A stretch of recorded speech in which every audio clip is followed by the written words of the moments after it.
I'm a general practitioner. I'm Nele Michels, and I'm a GP half of my time, and I'm working at the University of Antwerp, also in the Center of General Practice.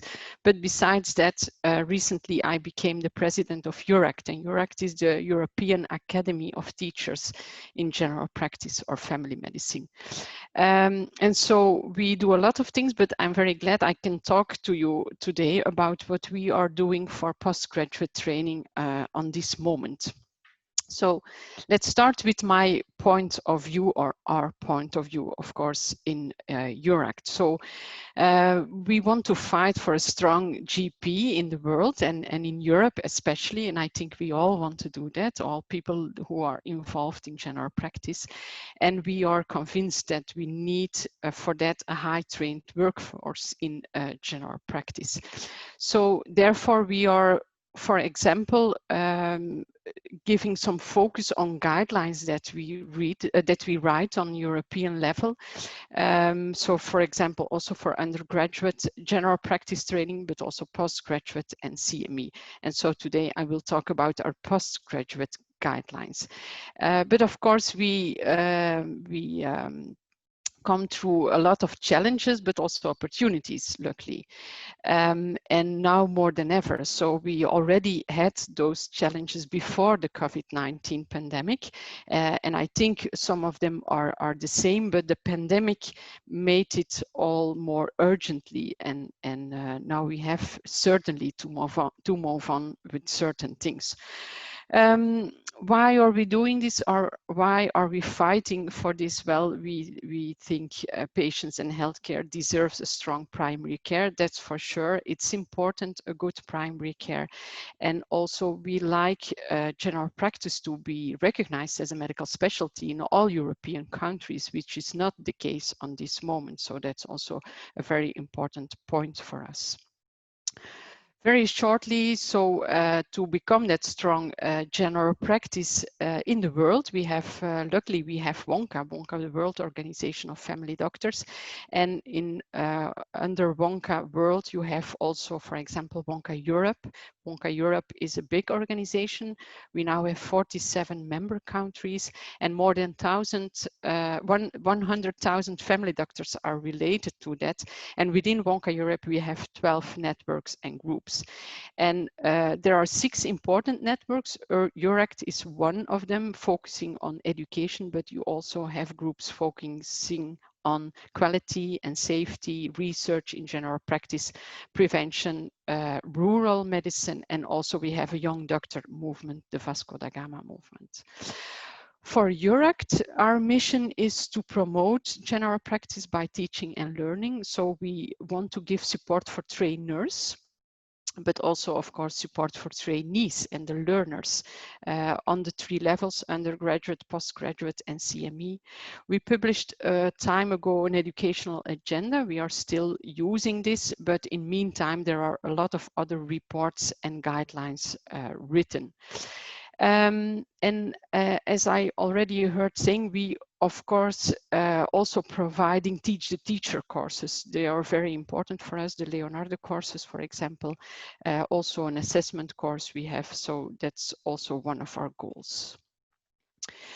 When we go to the content of what we want to provide to our members and to the European countries, then on this moment we rely on the European definition of general practice. The definition says that general practice is an academic and scientific discipline with its own educational content, research, evidence-based and clinical activity, and it's a clinical specialty oriented to primary care. So here you hear that we really want to stress that it's a clinical specialty as well. To make this all visual and workable, in 2002 and also in 2011, they worked further on it. So we made the WONCA tree, the famous WONCA tree, and there we recognize that there are 6 core competencies, and I'm going to try to use my pointer. And can you see my pointer now? Yeah. So we have 6 core competencies. We can recognize them with all their special characteristics. And of course, we say the Wonka tree can't grow if we haven't a good attitude, the good science, and the good context to be busy or working with general practice and what it means. And I can't go to my next slide now. Yeah, okay. So as I said, we have mainly 3 levels: undergraduate, postgraduate, and continuous medical education. And I'm going to stress now what we do for the specialty training, the postgraduate training. So 2 years ago, we could find the time to write a new guideline for specialist training. We called it a European training requirements for GP specialist training. You can find the report on our website, and we could also publish an article on that. And why we did it? Well, we think guidelines are important. They can inspire and guide countries to bring that training on a high standard and on the same standard in Europe, because you all know that there are different standards on this moment. Some countries have a very high level on specialist training already. Other countries need to make a move forward. So we wanted to try to bring them on the same and highest as possible standard, so that we can stay fighting for that registration as a medical specialty. We divided the report into 3 parts: for trainees, a part for trainers, and for training institutions. I want to go through the document with you, because I think, of course, we need to move on, and we need to go to new standards and maybe new competences, and I come back on that later on. But what we have, the base, is also important, and we shouldn't change everything, of course. So I think we already did a very good job in the past, and we can rely on that. So for the trainees, we divided into what do trainees have to learn, achieve at a minimum, how do they have to achieve this, or how can they achieve this, how can we assess it, how long should training last, where should it be organized, and how can we select trainees in the best way. So if we go to the what, then I can go quickly on that. We still use the Wonka tree as a base on this moment. But for the how, we have some general principles. So in the report, you can see a lot of examples and good practices, but the general principles are, of course, very important. And what we say, well, we say it should be start from the learning perspective. The learner is the center of what is going to be learned and what is going to be to happen. Of course, the focus on learning goals, and the interaction is very important. Interaction with all the stakeholders. It should be related to the everyday work. So the workplace learning is the most important part of the training. We want to fight for safe learning environments where there's time for feedback and to make time and place to make faults and to learn from faults. Protected study time is very important. We know in workplace learning we have the work focus, and that's of course very important. That's the core business, the work with the patients, but in that time there should be also protected time for to study and to learn. And I already heard it in the introduction. I'm glad for that. It's also important that we see the doctor as a person, and that is important for the trainer, but of course for the trainee. For the assessment there, it's important that we ensure that we have assessment tools that make us to be sure that the one who is developing, that he or she can become a confident doctor who is competent, takes responsibility for care, and can work as a safe, independent, and professional family doctor at the end, of course. Also here we have some general principles. The assessment should be embedded in the training. It's workplace learning, and also the assessment can happen there. A continuous monitoring is important. It should be in collaboration. It's a partnership. We want to make the trainee a good doctor, and we will do it together. It's our both responsibilities. Feedback and reflection is important.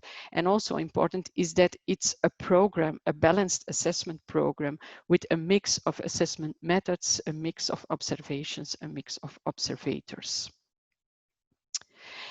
How long should it last? So we can rely there on European legislation. We are now using the directive of 2005 that says that it should be a full-time course that at least is there for 3 years with at least 6 months in hospital, 6 months in general practice.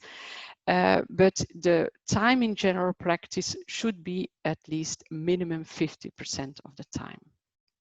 Of course, we can discuss on that, and it is important that we recognize that it's a complex specialty where trainees have to learn to deal with a lot of uncertainties, and it's also a very relevant specialty. So you can also say whatever the time that you take, it takes time, and quality is maybe more important than the length of the training. So at the end, we should be sure that someone is competent. Where should the training be organized? It can be both on the job and off the job. So on the job, we are talking about the general practice and hospital wards. Of course, maybe also some primary care centers can be used. And of course, a small part of the training can also be off the job, thinking about courses that are organized. And it should be good if that courses are learning plan oriented for the trainee. If the trainee feels that some competences are lacking, then maybe he can try to follow some extra courses.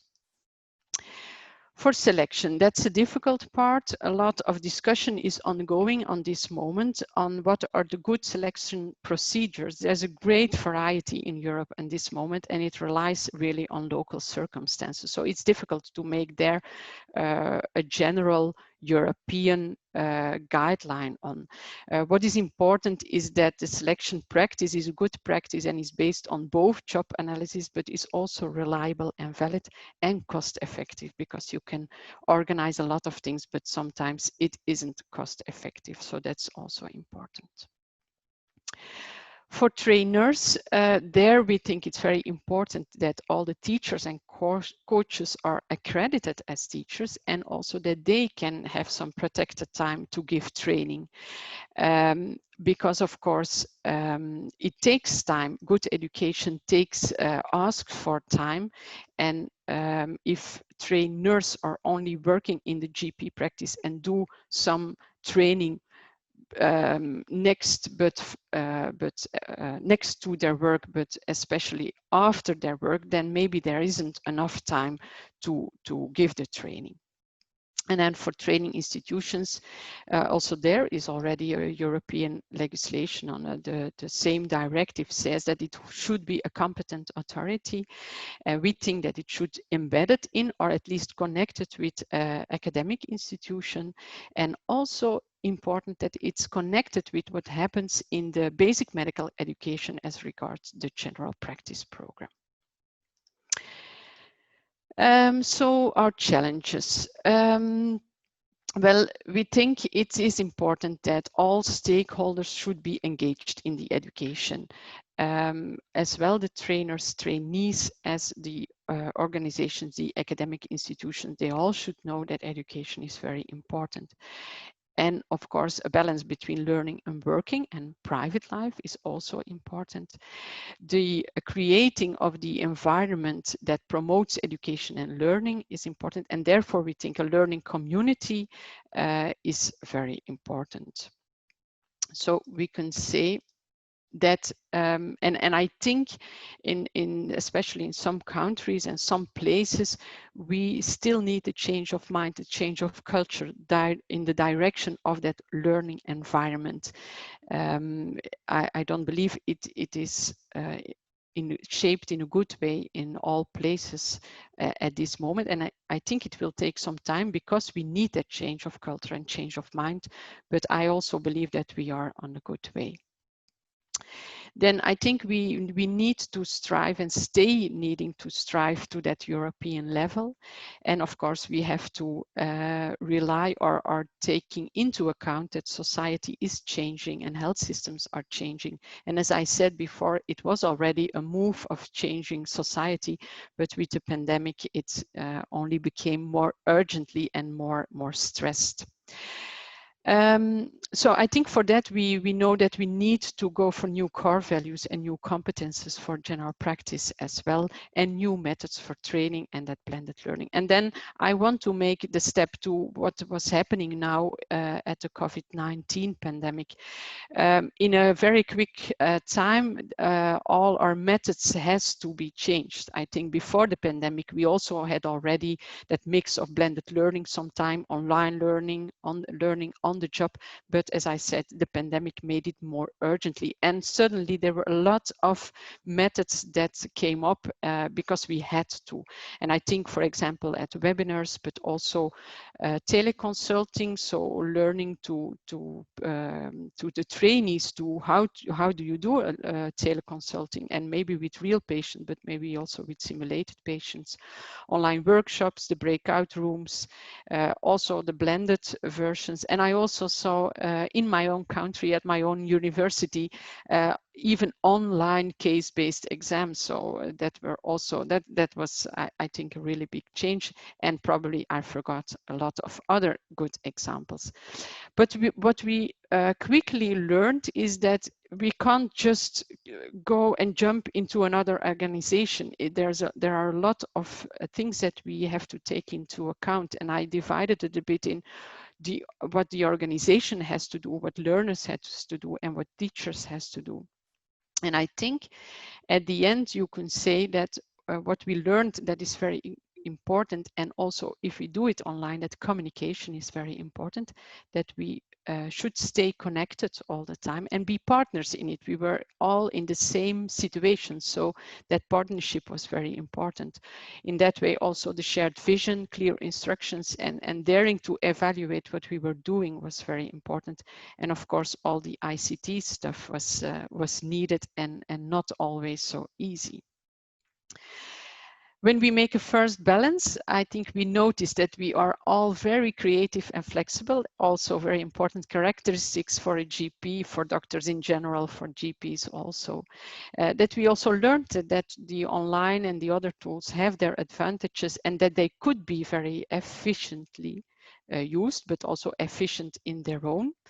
And that we dared to question our darlings. We did it for several years in the same time, and now we needed to question them and change some things. But I think everyone will agree when I say that we also very quickly saw that we really missed the face-to-face interactions, the non-verbal communication and real connection with each other. We missed the warmth, the empathy, the connection with each other. And I want to stress also especially the workplace learning, because what I said from the webinars and what we could do online, that's very good for learning competences in courses, for example, and also some practical things we could learn in that way. But the workplace learning was suffering a lot from the pandemic. We saw a huge difference for trainees and students between some who had no work and some who had a lot of work. Could they always work in safe conditions? They suddenly have to learn different and new outcomes. And we saw that we needed to give psychological support more than ever. But then I want to come back to my opportunities. So we know that we have a lot of challenges, but what about the opportunities we can have from it? So the learning community, as I said, will be very important. And I'm glad that we as EURACT can play a role in that.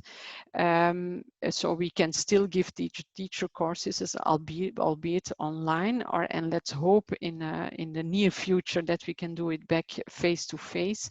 We can stay writing reports, guidelines, and try to bring the level every time higher. But we can't do it alone. We need collaboration, and I already heard it in the introduction also, with organizations, but also with other disciplines within and beyond primary care. And also research is, of course, very important. And I'm glad that I, for example, can show that in EURACT we started a study to see what is changing in education, in GP education, due to the pandemic, both on basic medical education, the postgraduate and CME.